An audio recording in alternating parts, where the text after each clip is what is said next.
याच्या अगोदर मी ट्रॅफिकला होतो.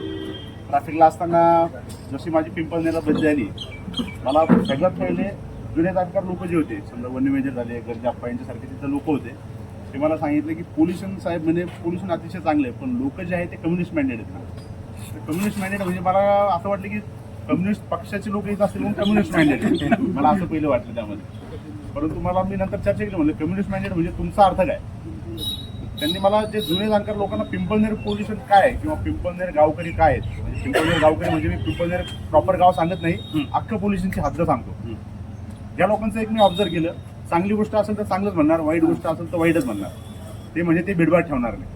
जसं अशोक नारायणांनी सांगितलं की पत्रकारांचा आरसा आहे, बरेच लोक आम्हाला येऊन बोलायला काही गोष्टी घाबरतात, तर पत्रकारांचं काम असते की त्यांनी आम्हाला येऊन काही गोष्टी निदर्शन आणून द्यावी की या गोष्टी अशा नाही अशा आहेत. आणि मी कधीही म्हणजे माझ्या मागे तुम्ही कोणत्याही पत्रकारांना विचारा, माझ्याबद्दल निगेटिव्ह पॉझिटिव्ह बातमी छापली म्हणून मी त्याला कधी मान दिला नाही, आणि निगेटिव्ह छापली म्हणून त्याला कधी हे पण केलं नाही. कारण की मी असं समजतो पत्रकारांनी आमचं नातं जे आहे ते प्रोफेशनल आहे एक प्रकारचं, है ना.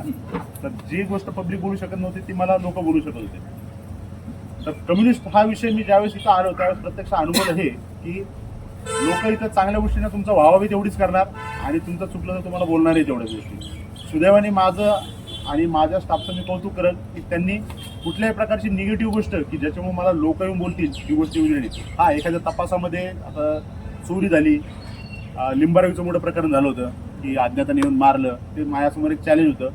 परंतु माझा स्टाफ आणि आमच्या कौशल्याने किंवा जो आमचा संपर्क होता त्यामुळे ते आम्ही तडीच नेऊ शकलो. त्यामुळे त्या प्रकरणामुळे बऱ्यापैकी ह्या भागातले जेवढी पब्लिक आहे त्यांचा पोलिसांवरती, माझ्यावरती म्हणणार नाही मी, पोलिसांवर त्याचा विश्वास वाढून गेला होता त्या प्रकरणामुळे. आणि लोकांनी खूप जणांनी ॲप्रिशिएट केलं की नाही बाबा तुम्ही अज्ञात व्यक्ती असताना त्याला पकडलं. जे भयभीत वातावरण तिथं त्या भागामध्ये झालं होतं, अर्धा गावांमध्ये लोक खूप बेदरलेले होते. मला ते एकदम म्हणजे इतका चॅलेंजिंग वाटली ती गोष्ट, आता ते करायची कशी. परंतु माझ्या स्टाफचा सपोर्ट, त्याचप्रमाणे जनतेतून पण मला काही माहिती भेटली, त्यामुळे मी ते केवळ तो गुन्हा डिटेक्ट करू शकलो. अशा अनेक प्रकरणं आहेत. परंतु असा मेजर इश्यू की बाबा नाही माझ्या एखाद्या कर्मचाऱ्यांनी ब्लंडर मिस्टेक केली, ब्लंडर म्हणजे काय मोठी, आणि त्यामुळे मला आता पब्लिकला तोंड देण्याची वेळ आली तर त्याला उत्तर का होतं. हा प्रकार माझ्या स्टाफचं चांगलं वागणं असो किंवा मी त्यांच्यासोबत ठेवलेले संबंध असो वगैरे या गोष्टींमुळे झालं नाही. तर आता राहिला प्रश्न जनतेचा. तर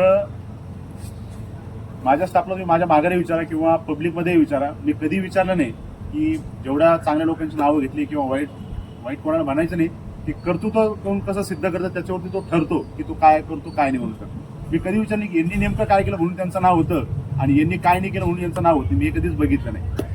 मी माझं काम प्रामाणिकपणे करत राहिलो 100%.